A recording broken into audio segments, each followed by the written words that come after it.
I greet you in Jesus' precious name. It is Tuesday morning, the 19th of May, 2026, and this is your friend, Angus Buchan, with a thought for the day. We go to the Gospel of John, chapter 2, verse 5. His mother said to the servants, "Whatever he says to you, do it."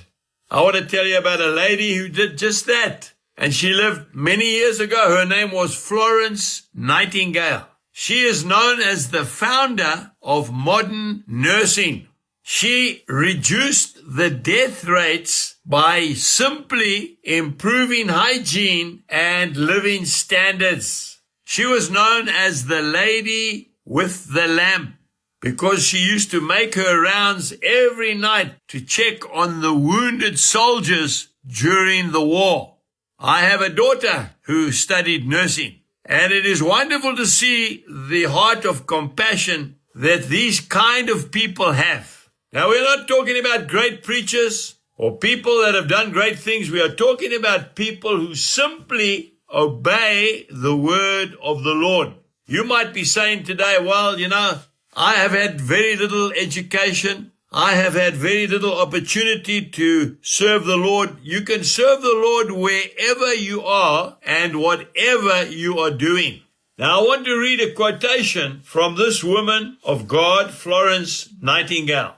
She said, "If I could give you information of my life, it would be to show how a woman of very ordinary ability has been led by God in strange and unaccustomed paths to do in his service what he has done in her.